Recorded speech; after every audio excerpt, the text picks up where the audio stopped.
चाहता है। फिर देखा कि जब नया दिल मिल जाता है तो फिर नए दिल में वो काम भी नहीं चाहता है। हालेलुया। और फिर हमने नए काम के ऊपर देखा था कि दैय की जो हमारी बरकतों का बायस है वो हमने पिछले साल भी सीखा, और इस साल 2 संडे हमने प्रॉपर दैय के बारे में सीखा। फिर बहुत से सवाल मेरे पास आए कि बहुत से लोग दैय की पाके भी बरकत नहीं पाते। तो लास्ट संडे हमने सीखा था क्योंकि वो हकीकी मुबारक हाली नहीं रिसीव करते, वो ठट्ठे में उड़ा देते हैं खुदा को, वो खताकारों की राह में भी खड़े होते हैं और इसलिए उनको वो बरकतें नहीं मिल पाती। लेकिन अगर वो इससे भी निकल जाए तो बाज़ का फिर भी इब्लीस ऐसे फाटक खड़े कर देता है जिनको अबूर करना मुश्किल होता है। तो Christianity is not the bed of roses, फूलों की सेज नहीं है। ये मुश्किलात में से गुजरना है, तंग दरवाजा जरूर है, मगर हकीकी दरवाजा सिर्फ और सिर्फ यीशु मसीह है। हालेलुया, हालेलुया, जोरदार तालियां चाहिए। तो आज हम उसी सिलसिले में सीखेंगे दुश्मनों के फाटक। कोई भी दुश्मन इब्लीस की सूरत में हो या कोई दुनियावी सूरत में, अगर आपके सामने वो बंदिश डालता है तो उसको मैं और आप तो शायद नहीं तोड़ सकते, मगर हमारा यहोवा उनको किरची किरची कर सकता है। हालेलुया। आज ये देखिए ये एलईडी उसने तोड़ दी, बंद कर दी। उसने कहा मैं नहीं दिखा, कोई बात नहीं, हमारे पास एक और है। अगले इतवार तक हम नहीं आए कि नई एलईडी लेके आनी है। हालेलुया, हालेलुया, जोरदार तालियां बजाइए। हम शुक्रिया अदा करते हैं वो मुहैया करने वाला है। आइए हम अभी हमने तिलावत की, खुदा के खादमों ने तिलावत की। अब हम अपनी मेन वर्ड्स की तरफ आते हैं। खुदा के कलाम में लिखा हुआ है, क्या टॉपिक है आज का? 60 वर्ष से कहें आज तमाम दुश्मनों के फाटक टूट जाएंगे। ज़बूर 9 उसकी 13वीं आयत सब बुलंद आवाज से पढ़िए। ऐ खुदावंद मुझ पर रहम कर। बुलंद आवाज से अपने दिल पर हाथ रख के कहें, ऐ खुदावंद मुझ पर रहम कर। तू जो मौत के फाटकों से मुझे उठाता है, मेरे उस दुख को देख जो मेरी नफरत करने वालों की तरफ से है। खुदा के जिंदा पाक कलाम का पढ़ा और सुना जनाब सबों के लिए बरकत का बायस हो। सब लोग तशरीफ रखें। पिछले 2-3 इतवार से मैं आपको कहता रहा हूं 7 वर्ष से कहें ये मैसेज आपके लिए। आज अपने आप से कहें ये मैसेज मेरे लिए है। हालेलुया। अपने दिल पर हाथ रख के कहें आज का मैसेज मेरे लिए। आमीन। बहुत से दरवाजे ऐसे होते हैं जिनको हम लीगल असेसमेंट लेते हैं। लीगल असेस पता है आपको क्या होती है? लीगल असेस वो होती है जैसे आप नीचे से आए हैं, मेन गेट चर्च का है, ये लीगल असेस है, यानी यहां से एक रास्ता अंदर आने के लिए है और आप कानूनी तरीके से अंदर आ सकते हैं। कुछ रास्ते ऐसे होते हैं, किसी के घर में भी जाएंगे तो आप दरवाजा नॉक करेंगे तो दरवाजा आपके लिए खुल सकता है, वो कानूनी असेस होती है आपके लिए। लेकिन कुछ दरवाजे ऐसे होते हैं जो कानूनी असेस नहीं होते। चाहे आप कितने मर्जी जानने वाले किसी के क्यों ना हो, आपको उनके घर के मेन एंट्रेंस से तो कानूनी असेस मिल सकती है, लेकिन किसी और दरवाजों से आपको कानूनी असेस नहीं मिल सकती। या आप किसी के बताए बगैर किसी के बेडरूम में नहीं जा सकते, बताए बगैर किसी के वॉशरूम में नहीं जा सकते, ये वो आपके लिए असेस नहीं होती। तो आज भी हम ऐसे दरवाजों के बारे में देखेंगे। दरवाजे कानूनी रसाई के पॉइंट हैं, पहली बात याद रखें। फिर दरवाजे शैतानी दरवाजे भी होते हैं। सिर्फ खुदा, हम कहते हैं कि खुदा सारे बंद दरवाजे खोल दे, तो बहुत से दरवाजे ऐसे होते हैं जो इब्लीसी दरवाजे भी होते हैं और उन दरवाजों पर चौकीदार होते हैं। हम कहते हैं ना खुदा से डरने वालों के चारों तरफ फरिश्ते खैमादान होते हैं, लेकिन बहुत से दरवाजे ऐसे हैं जिन पर इब्लीस भी चौकीदार बिठा के रखता है, जो आपकी बरकतों के खिलाफ होते हैं। दरवाजे तो बहुत होते हैं, मगर हर दरवाजे की कानूनी रसाई हमारे पास नहीं होती है कि नहीं? ऐसा बात का आप अपने किसी अजीज के घर में भी चले जाएं, आप एक लिमिट्स तक आप रहेंगे। बहुत सी ऐसी जगह जहां, और ऐसे नहीं हो सकता घर वाले सो रहे हो तो आप दीवारें फलांग के ममटी के दरवाजों से निकल जाएं, जाकर कहें मैं आ गया। कैसे पॉसिबल है? नहीं पॉसिबल, क्योंकि ये कानूनी हक नहीं है आपके पास। गेट के चौकीदार के पास इख्तियार होता है कि वो आपको रोक सके। क्या नहीं होता?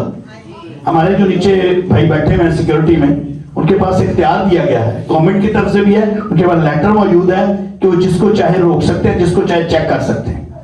इसी तरह से जो आपकी जिंदगी के दरवाजों के चौकीदार हैं, चाहे वो दुआया हैं, चाहे वो खुदा की तरफ से हैं, चाहे पुलिस ने खड़े किए हुए हैं, उनके पास इख्तियार होता है कि आपको रोक सकें या आपके घर में आने वाले किसी शख्स को रोक सकें, आपके घर में आने वाली किसी बरकत को रोक सकें। यह खतरनाक है। लीगल असेस पॉइंट, जैसे ये गेट है, ये लीगल असेस पॉइंट है, इसके जरिए से हम नॉक करके जा सकते हैं, लेकिन बगैर नॉक करके भी हमें जाना नहीं चाहिए, वरना पकड़े जाएंगे। कानूनी रसाई वाला रास्ता घर के अंदर होता है, शहर में भी होता है, चर्च में भी होता है। आप पता है लाहौर से, गुजरांवाला से लाहौर में एंटर होते हैं तो वहां पे भी कुछ टूल प्लाजा लगे होते हैं, वो भी कानूनी रसाई। आप बगैर टूल प्लाजा के किसी और तरफ से एंगल से जाने की कोशिश करेंगे, आप पकड़े जाएंगे। इस तरह चर्च में भी कानूनी एसेस होती है। किसी की जिंदगी में भी अगर आपने एंटर करना है तो कानूनी एसेस के साथ करना पड़ता है। किसी की मर्जी के बगैर आप किसी से फ्रेंडशिप भी नहीं कर सकते। क्या कर सकते हैं? नहीं कर सकते, जबरदस्ती नहीं कर सकते। इस तरह कुछ स्पिरिचुअल गेट्स भी होते हैं, रूहानी दरवाजे। बोले रूहानी दरवाजे।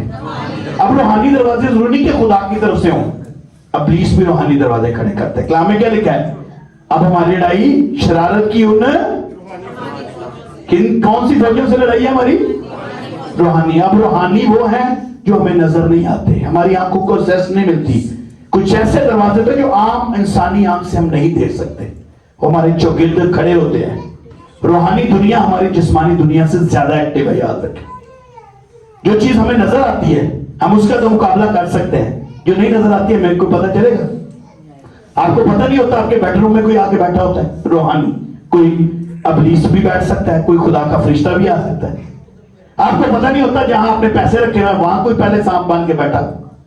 आपको पता नहीं होता आपकी जिंदगी में आपके प्यारों के पास आपकी बरकतों को रोकने के लिए कोई आगे खड़ा होता है। आपकी बरकत आती है, वो बाहर से आपको भी डिस्ट्रैक्ट कर देता है और उसको भी डिस्ट्रैक्ट करता है ये, और आपको नजर नहीं आ रहा होता, मगर हमें जिस्मानी आंखों से और वो रूहानी दुनिया हमें दिखाई नहीं देती। हमारी जिस्मानी आंखें जो है ना, साथ वाला आपको नजर आ रहा है, आपको नजर आ रहा है, लेकिन आपको कुछ और नजर नहीं आ रहा। किस किस का माने या फरिश्ते भी हैं, नहीं ना नजर आ रहे। वो रूहानी आंखें हैं जो हमारी खुलने की जरूरत है। शागिर्द यीशु मसीह से 3 दिन के लिए जुदा हुए थे, इब्लीस ने उनकी रूहानी आंखें बंद कर दी थी। पता है ना आपको, अमावस की राह में जब यीशु चल रहे थे तो वो भूल गए, वो यीशु को भूल गए। यीशु के साथ सारा दिन गुजारा, खाना खाया, फिर लेके उनकी आंखें खुल गई। क्या पहले वो सो रहे थे? पहले भी वो जाग रहे थे, मगर रूहानी आंखें उनकी बंद हो चुकी थी। यीशु उनके साथ था। बहुत दफा यीशु हमारे साथ होता है, हम यीशु को नहीं पहचान पाते, और हमारी लड़ाई भी शरारत की रूहानी फौजों से है। पैदाइश 28 बाब 12वीं आयत में भी एक ऐसा रूहानी दरवाजा था जो प्रैक्टिकल आइज में नजर नहीं आ रहा था। वो देखिए कौन सा था, और ख्वाब में क्या देखता है कि एक सीढ़ी जमीन पर खड़ी है और उसका सर आसमान तक पहुंचा हुआ है, और खुदा के फरिश्ते उस पर से चढ़ते और उतरते थे। ये कौन सा वाक्य बना? ये याकूब वाला वाक्य है। वो ख्वाब में देख रहा था, वो दुनियावी आंखों से नहीं देख पा रहा था, मगर एक ऐसा दरवाजा था ऊपर, और उस दरवाजे की लीगल एक्सेस फरिश्तों के पास थी। वो ऊपर भी जा रहे थे, नीचे भी आ रहे थे। इस तरह की असेसमेंट आपकी जिंदगी में इब्लीस को भी है और आपकी जिंदगी में खुदा को भी है। अब हम किसको ज्यादा एक्टिव अपने साथ रखते हैं, ये हमारे ऊपर डिपेंड करता है। अब 17वीं आयत में देखें, बाप इब्राहिम के साथ वादा हुआ है, लिखा है 22 बाप उसके साथ, मैं तुझे बरकत पर बरकत दूंगा और तेरी नस्ल को बढ़ाते बढ़ाते आसमान के तारों और समंदर के किनारे की रेत की मांग कर दूंगा। तेरी औलाद अपने दुश्मनों के फाटक की मालिक होगी। आज का टॉपिक क्या है? दुश्मनों के फाटक। क्या है आज का टॉपिक? तो खुदा का कलाम क्या दलील दे रहा है कि तेरी औलाद अपने दुश्मनों के फाटकों की भी मालिक होगी। हालेलुया! हम छोटे छोटे से दुश्मनों से घबरा जाते हैं, अपने रिश्तेदारों से डरे होने हैं। कलाम यहां क्या दलील दे रहा है अगर हमारी लीगल असेस खुदा के साथ होगी तो हम क्या, हमारी आने वाली नस्लें भी दुश्मनों के फाटकों की मालक बन जाएंगी। और दुश्मन हमसे पूछकर इजाजत लेंगे। आज शायद हम दुश्मन से पूछकर चल रहे हैं, लेकिन ऐसी असेसमेंट आपको मिल जाएगी कि दुश्मन भी आपसे पूछकर चलेगा। दाऊद ने ऐसे नहीं कहा, बल्कि खामोश कहता है तू मेरे दुश्मनों के रूबरू मेरे आगे, हालेलुया, दुश्मन ज्ञानस हो जाएंगे पर आपकी बरकतें कभी कम ना होगी, क्योंकि खुदा आपके साथ है। हालेलुया। और गलतियों 3:14 में मुकद्दस पौलुस फरमाते हैं, ताकि मसीह यीशु में इब्राहिम की बरकत गैर तो कौमों तक भी पहुंचे और हम ईमान के वसीला से उस रूह को हासिल करके जिसका वादा हुआ है। अब बहुत से लोग यहां पे कह देते हैं वो बरकत हमारे लिए नहीं थी, वो बरकत तो इब्राहिम के लिए थी, इसहाक के लिए थी, याकूब के लिए थी, उसकी नस्ल के लिए थी। हम तो उसकी नस्ल में नहीं थे। लेकिन यहां पे देखें, जब यीशु मसीह को कबूल कर लेते हैं वो बरकत हमारे लिए भी हो जाती है, वो असेसमेंट हमारे लिए भी है। दुश्मनों के फाटकों के मालिक हम भी हो सकते हैं। बोले आज का मैसेज मेरे लिए। यूहन्ना 14:6 में यीशु खुदा की बादशाह के दरवाजे की गवाही देता है। क्या कहते हैं? यीशु ने कहा, राह, हक और जिंदगी कोई मेरे वसीला के बगैर बाप के पास कोई भी, इब्राहिम जिसके साथ वादा किया गया वो भी नहीं यीशु के बगैर वहां पे पहुंच सकता था। मूसा भी नहीं, दाऊद भी नहीं। जिस तरह उन्होंने, यीशु ने पाताल में जाकर 36 घंटे मनाती की कैदी रूहों के ऊपर, तो ये लोग भी बाप तक रसाई पा सके। आज मैं और आप भी यहां यीशु की उस मनादी में शामिल होकर हम बाप के बादशाह में दाखिल हो सकते हैं। हालेलुया। और देखें, रूहानी दरवाजे और चौकीदार। इब्लीस यानी शैतान ने आपकी जिंदगी के हर अच्छी बरकतों वाले दरवाजे पर अपने चौकीदार उठाए होते हैं। हम कहते हैं पैसा बस टेलर रोजे में रखे हैं, रोजा ले खुले में मेरी बरकत आने वाली हिंदी पता नहीं की हो गया। वो चौकीदार था जो आपकी बरकत से आपको वर्गला कर ले गया।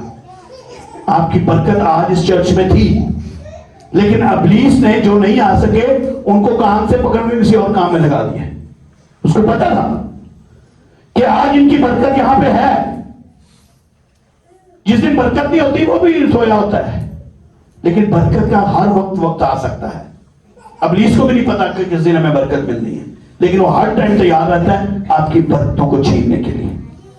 वो वर्गलाने की कोशिश कर देता है। उसने चौकीदार रखे हुए हैं जो हमें इन बरकतों वाले दरवाजों के अंदर आने से रोकते हैं।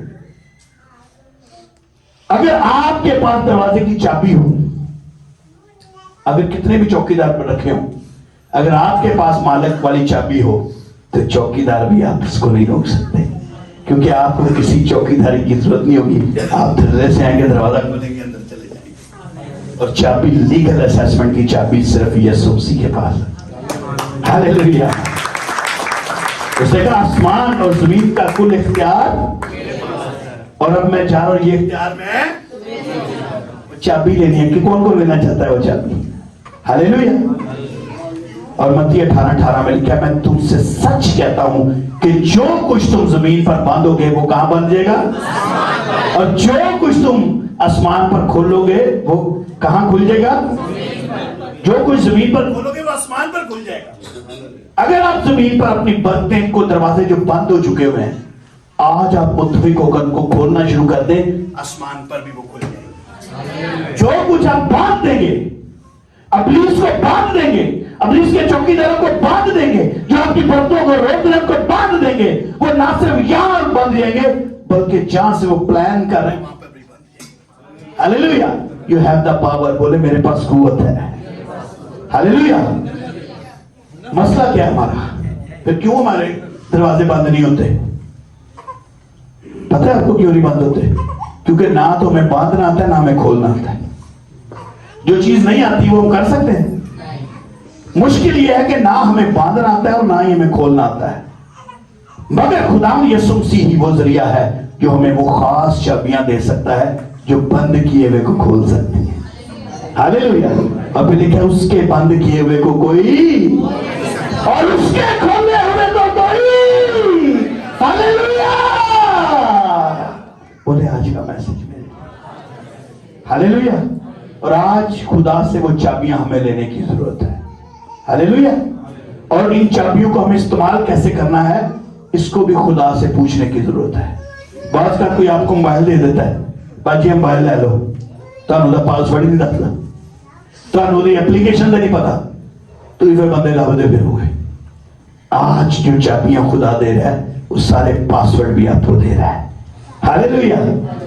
हमारी जिंदगी के दरवाजे कैसे कैसे दरवाजे हैं जिन्होंने हमारी जिंदगी की बरकत को पकड़ कर रखा हुआ है, आपको समझ नहीं आती। आप कमा रहे हैं लेकिन बरकत नहीं पा रहे, आप बहुत कुछ खुदा के लिए भी कर रहे हैं लेकिन ब्लेसिंग नहीं आपकी जिंदगी में आ पा रही, क्योंकि आपकी बरकत के दरवाजे जकड़े जा चुके हुए हैं। बहुत पुराने और अहम दरवाजे भी हैं, बहुत ऐसे दरवाजे हैं। मैं एक खादिम की गवाही सुन रहा था, वो कहते हैं जब मेरी बेटी पैदा हुई तो मेरी बेटी को इब्लीस ने जकड़ लिया। कहता मेरी बेटी जब पैदा हुई तो जब मैंने उसके दुआ की तो उसके अंदर से इब्लीस बोला, बेटी की उम्र 3 साल थी, तो इब्लीस कह रहा मैं 1000 साल से मैंने इसको जकड़ा हुआ है।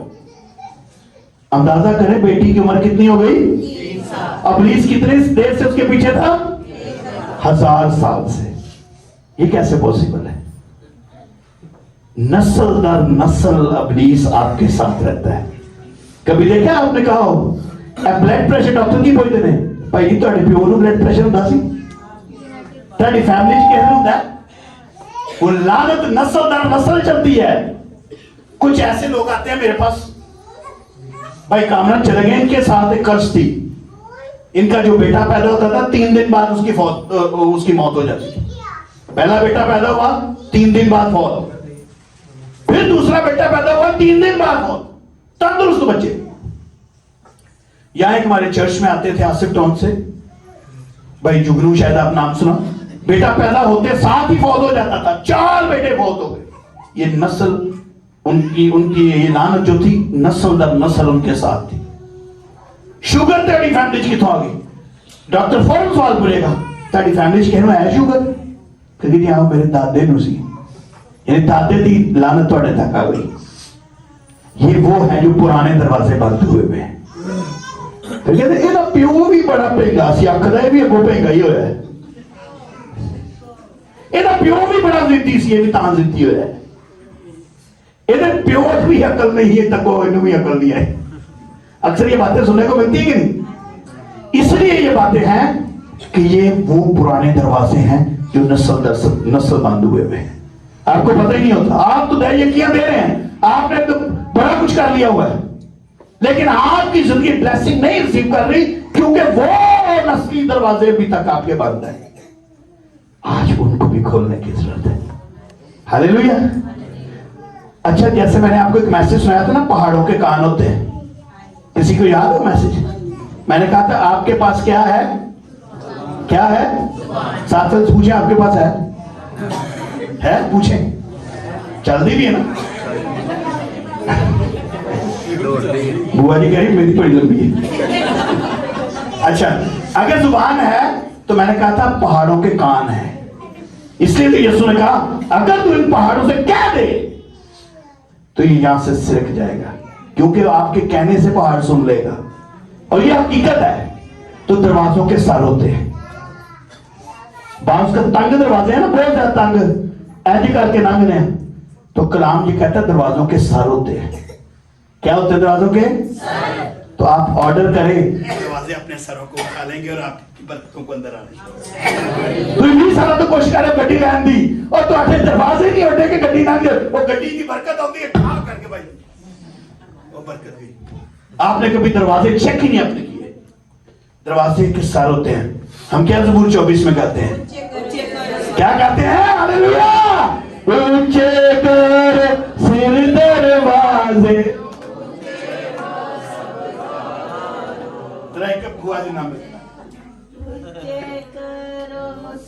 दरवाजे ऊंचे हो सबदार,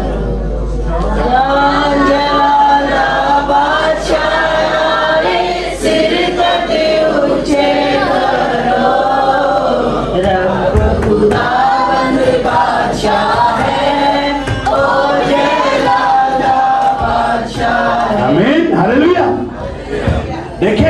अगर आपने खुदा को अपने घर में लेकर आना है तो अपने दरवाजों को ऊंचा करने की जरूरत है। आप कितने साल हो गए स्कूल गांधे हैं? प्यो दादी गा रहे हैं ना, लेकिन दरवाजे नहीं है। ये ख्याल ही नहीं होता कि दरवाजे ऊंचे भी करने ने। जरा जब पानी आ जाए अं लैंटर ऊंचा कर लेने, लेकिन बरकतां के दरवाजे नहीं ऊंचे करते। उठा खा भाई। तो आज हमने दरवाजों को, क्योंकि दरवाजों के सर होते हैं और दरवाजों के कान भी होते हैं। ये भी मैं आपको, अगर पहाड़ों के कान है तो दरवाजों के कान भी हैं। दरवाजे मालिक की सुनते हैं, याद रखें। आप दुश्मन के फाटकों के आज मालिक बनने वाले हैं, तो दरवाजे आपकी आवाज सुनेंगे। हालेलुया। आप ब्लेसिंग के दरवाजों को, अपने घर में जाते दरवाजों को, ये नहीं कि गेट पोट के ऊंचे कर रहे हैं, नहीं। आपकी मैंने पहले बताया वो दरवाजे जो आप जिस्मानी आंख से नहीं देख सकते, आज उन दरवाजों को अपने घर में दाखिल होने से पहले आपने कहना है, दरवाजों, तंग दरवाजों, मेरी बरतों को रोकने वाले ऊंचे हो जाओ, क्योंकि मेरा खुदा बरतों लेकर आ रहा है। हालेलुया। यीशु के नाम से ऊंचे होने के दरवाजे। ज़बूर 24 उसकी 7 ऐ फाटको अपने सर बुलंद करो। और ये मैं कह रहा हूं, बोले मैं कह रहा हूं। कौन कह रहा है? ये खुदा का जिंदा पाक कलाम कह रहा है। मुकद्दस दाऊद ने हुक्म दिया, ऐ फाटको अपने सर बुलंद करो, ऐ अपनी दरवाजों देखें। जो बहुत पुराने दरवाजे हैं उनको हुक्म दे रहा है, ऐ अपनी दरवाजों ऊंचे हो जाओ, जलाल का बादशाह दाखिल होगा। हालेलुया। जलाल का बादशाह जब दाखिल होता है तो घर अगर तुहाडे महल्ले च शबाज शरीफ भी आ जाए, मरियम नवाज साहब आ जाए, ये खाली नहीं जान दिया। वो इस इलाके में एक चर्च में आई, सुना 10,000 केक देगी। खाली नहीं जाते ये लोग। तो जब जान चाहो जलाल का बादशाह आएगा, वो भी खाली नहीं जाएगा, बरकतों के बाहर आपके घर में छोड़ के जाएगा, आपकी नस्लों तक ब्लेस्ड हो जाएगी। हालेलुया। बहुत पुराने दरवाजे, यानी नस्ली लानते 1000 साल से पुरानी तस्वीरें जकड़ कर बैठी हुई हैं। बाप का जो दादा की जिंदगी में मुश्किल थी, वही बाप और फिर वही पोते की जिंदगी में मुश्किल है। नशा प्यो करता ही कोई औलाद भी कर रही है, शराब दादा पीता ही कोई पोता भी पी रहा है, तलाक बाप ने दी थी आज बेटा भी दे रहा है। ये कर्ज होती है। बेरहमी, बाप दादा भी बेरहमी का शिकार रहे हैं, तो आज आगे औलाद भी हो रही है। जैसे मैंने 3 दिन की मौत का वाकया सुनाया, मैं एक स्टोरी सुन रहा था। पाकिस्तान एक लेजेंड सिंगर थे, असद अमानत अली साहब, नाम सुना है किसी ने? उन्होंने एक, उनके बाप दादा की एक गजल थी, इरशाद जी उठो अब पूछ करो, इस शहर में अब जी का लगाना क्या। सुना मैंने? कहते हैं उनका बेटा आया, उनका नाम मैं भूल गया हूं। कहते हैं उसका बेटा आया, वो भी बड़ा अच्छा सिंगर था। कहते अमानत अली आया, कहता वो भी, उसको भी इंडिया में बुलाया। उसने कहा जी वो गजल सुनाए जो आपके बाप ने सुनाई थी, वो बड़ी मशहूर थी। उसने भी गाई और उस वक्त उसकी उम्र 36 साल थी। कहते ठीक 40 साल का हुआ, उसकी भी डेथ हो गई। फिर एक और खानदान में उसने गाई, उसकी भी 40 साल में डेथ। अब उनका लास्ट बेटा शफकत अमानत अली, उसको पूरी दुनिया कहता मुझे कोई करोड़ों अरबों की देखा, मैंने गजल नहीं गानी, मैं 40 साल बाद गाऊंगा। इसके अल्फाज हैं, अल्फाज है कूच करो। तो ये कर्ज सुन के साथ ऐसी जकड़ गई कि ठीक 40 साल की उम्र में वो कूच करा देती है। तो ये वाकई हकीकत है। ये कर्ज आपने अपने रिश्तेदारों में, जिंदगी में बड़ा देखा होगा कि ठीक है उदाते मार जाता बंदा, ठीक है उदाते तबाह हो जाता है, क्योंकि ये वो दरवाजे जब बंद कर दिए जाते हैं उससे आगे क्रॉसिंग नहीं कर सकते। खुरूज 14:13 में लिखा है, तब मूसा ने लोगों से कहा डरो मत। आप भी साथ वाले से कहें डरो मत। चाहे नस्ली दरवाजे बंद थे, चाहे जो कुछ मर्जी हो चुका था, लेकिन आप एक दूसरे से कहें डरो मत। हालेलुया। बुलंद आवाज से कहें डरो मत। चुपचाप खड़े होकर खुदावंद की निजात के काम को देखो जो वो आज तुम्हारे लिए करेगा, क्योंकि जिन मिस्रियों को तुम आज देखते हो उनको फिर अब तक ना देखोगे। हालेलुया।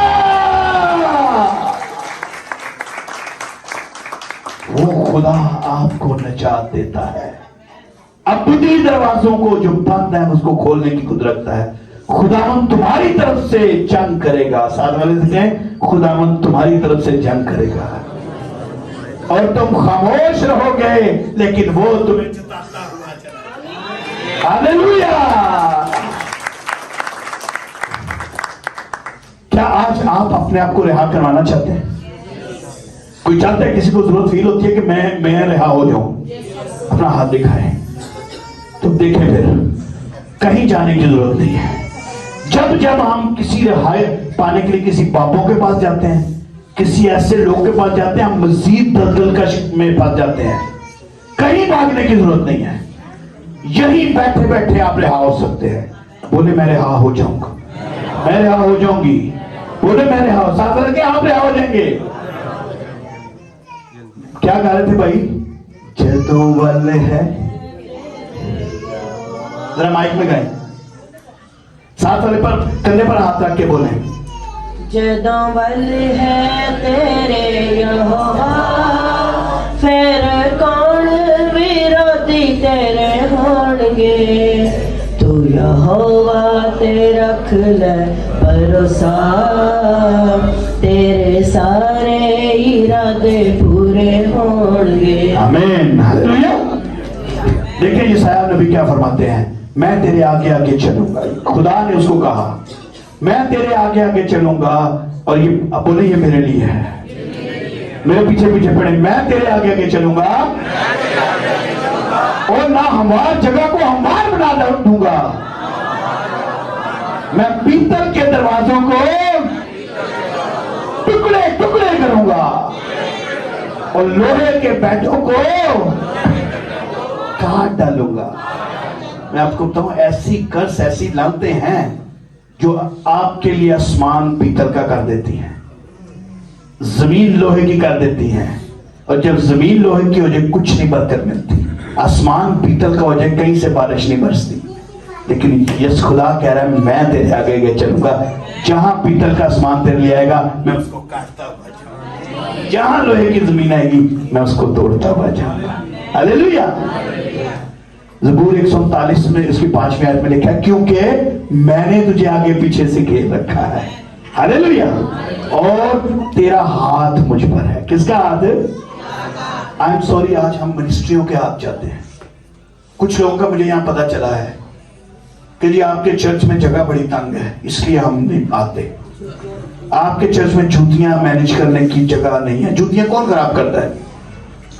हमने तो नीचे रैक लगाए हुए हैं, बंदे बिठाए हुए हैं जो आपकी जूतियों की हिफाजत करेंगे। लेकिन जब हम खुद ही नहीं मैनेज करते, अब ये हमारी जो प्राइम मिनिस्टर साहिबा हैं, उन्होंने जगह जगह कूड़े के वो लगाए हैं, जगह जगह रेडियां मैनेज करने के लगाई हैं, कूड़ा उठाने वाली गाड़ियां आती है। अगर हम खुद ही ना संभालना जाए तो प्राइम मिनिस्टर को हम कहेंगे ये गलत कर रही है, नहीं वो बहुत अच्छा कर रही है, लेकिन हम गलत कर रहे होते। मैंने कोरिया में ऐसे चर्चेस देखे हैं, कोई बंदा नहीं था बाहर खड़ा हो, शापर लटके हुए थे। क्या लटके हुए थे? दुकानों पे देखे कभी शापर लटके हुए? 10,000 लोग उस चर्च में थे। लोग जा रहे हैं, ऐसे शॉपर उतारते हैं, अपने जूते उसमें डालते हैं और ले जाते हैं साथ। जहां उन्होंने बैठना होता है उसके नीचे जूता रखते हैं शॉपर में बंद करके। कोई वहां पे बंदा नहीं था, लेकिन मजाल है एक 1 ड्रॉप भी वहां पे गंद नजर आए। वो मुहज्जब कौम है। Thank you. लेकिन अगर हम इतने मैनेज करने के बावजूद खुद मिसमैनेज करते हैं तो हम चर्च को कसूरवार न ठहराएं। बोले ये पैगाम मेरे लिए है। कैद खाना के भी दरवाजे होते हैं। सिर्फ 5 मिनट रह गया, मैं इसको बंद करूं। कैद खाना के भी कुछ दरवाजे होते हैं। कौन से दरवाजे? जो आप ही को उठा के कैद में डाल देते हैं। आपकी पत्नी, आपको पता नहीं, कैद जरूरी नहीं कि पुलिस वाली कैद, बहुत सी ऐसी कैद होती है जो पुलिस आपके चौके पे डाल देता है।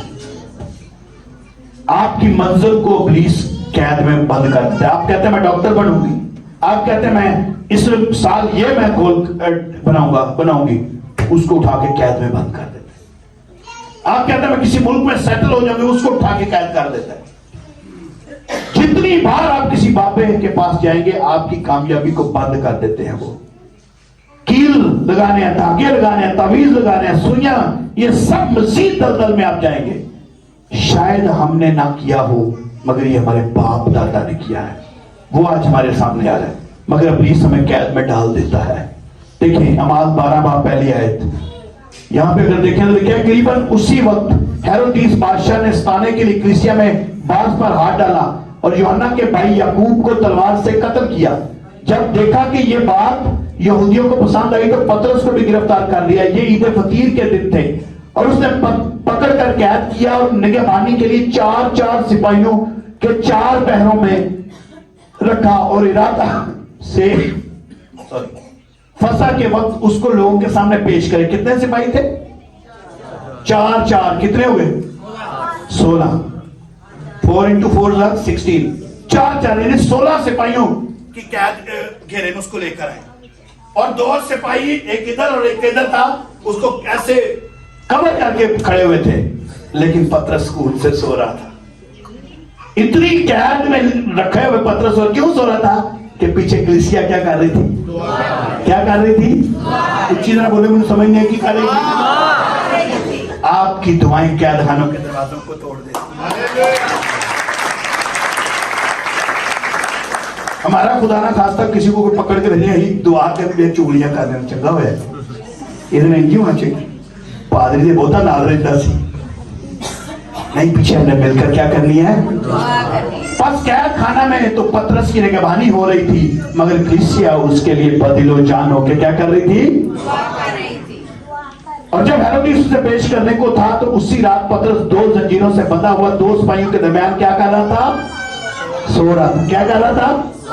और पहरे वाले दरवाजों पर कैद खाना की निगहबानी कर रहे थे कि देखो खुदावन का एक फरिश्ता खड़ा हुआ। आपकी दुआओं से खुदा का फरिश्ता आ जाएगा। और उस कोठरी में नूर चमक गया और उसने पतरस की पसली पर हाथ मार के उसे जगाया, कहा कि जल्द उठ, और जंजीरें उसके हाथ में से खुल गई। फिर फरिश्ता ने उससे कहा कमर बांध और अपनी जूती पहन ले। उसने कहा अपना चोगा पहनकर मेरे पीछे हो ले। वो निकलकर उसके पीछे पीछे हो लिया और ये ना जाना कि जो कुछ फरिश्ता की तरफ से हो रहा है ये वाकई है, बल्कि वो समझा कि मैं रोया देख रहा हूं, तो पता नहीं चलेगा तो आधे 5 दरवाजे खुल जाएंगे। हालेलुया। और पतरस ने होश में आकर कहा, अब मैंने सच जान लिया कि खुदा का फरिश्ता खुदा का अपना फरिश्ता, खुदा ने अपना फरिश्ता भेजकर मुझे हेरोदिस के हाथ से छुड़ा लिया और यहूदी कौम की सारी उम्मीदें तोड़ दी। आज भी आपके दुश्मनों के तमाम फाटक खुदा अपना फरिश्ता भेज के काट डालेगा। हालेलुया। और पतरस कैद में था, 16 सिपाही उसे घिरे हुए थे और 2 सिपाहियों के बीच में पतरस सो रहा था। पतरस मुकम्मल तौर पर बंद था, मगर दुआओं ने उस तंग घेरे को काट डाला। खुदा के फरिश्ता को भेजकर तमाम बंद दरवाजों को, बंदरों को खुदा काट देता है और आज आपको भी रिहा करेगा। ज़बूरी खान 9 की 13 में हमने पढ़ा है, खुदावंद मुझ पर तू जो मौत के फाटकों से मुझे उठाता है, मेरे उस दुख को देख जो मेरे नफरत करने वालों की तरफ से है। आप खुदा से फरियाद करें। किससे फरियाद करनी है? खुदा से। और फिर वो कहता है इसलिए कि हमारी लड़ाई किससे है? मेरे बच्चे ना, शरीका मलेदार नहीं, एक्चुअल हमारी लड़ाई के जिस्मानी नहीं बल्कि खुदा के नजदीक किलों। हम इसलिए हमारी लड़ाई के हथियार, हमारी लड़ाई उन रूहानी फौजों से है, लेकिन हमारे पास हथियार है। बोले मेरे पास हथियार है। और कौन से हथियार हैं? कौन से हथियार हैं? और ये हथियार खुदा के नजदीक किलों को ढा देने के काबिल है। हालेलुया। इब्लीस आपके चौगिर्द एक फाटक के कले भी बना देगा ना, तो आप सिर्फ उसके नाम से नारा लगाएंगे, वो कले भी ढक जाएंगे। हालेलुया। खुदा के हथियार इतने पावरफुल है। ज़बूर 25 की दूसरी आयत में लिखा है, मेरे खुदा मैंने तुझ पर तवक्कल किया, मुझे शर्मिंदा होने ना होने दे, मेरे दुश्मन मुझ पर शादियाना ना बजाएं। फरियाद करें खुदा से। और 118 ज़बूर उसकी 19वीं आयत में, सदाकत के फाटकों को मेरे लिए खोल दे। सिर्फ ये नहीं कहना कि इब्लीस के बंधन, दुश्मनों के बंधन खत्म हो जाए, वो तो हो जाएंगे, लेकिन उससे अगला स्टेप क्या? खुदा से कहना है सदाकत के फाटकों को मेरे लिए खोल दे। कौन से दरवाजे मेरे लिए खुल जाए भाई? सदाकत के, सदाकत यानी खुदावंद यीशु मसीह के दरवाजे मेरे लिए। आफ्ताब पे सदाकत कौन है? और सदाकत वो है जो बादशाही का वारिस है। मैं उनमें दाखिल होकर खुदावंद का शुक्र अदा करूं। जो बरकत मिल जाए चर्च छड़ जावा, है ना? है ना? क्या करना है मैंने? खुदावन का शुक्र अदा करते रहना है। आज जो बंधन, वो बंद दरवाजे तो टूट जाएंगे, मगर आज आपके लिए सदाकत के नए दरवाजे आपको बहुत गॉड ब्लेस यू।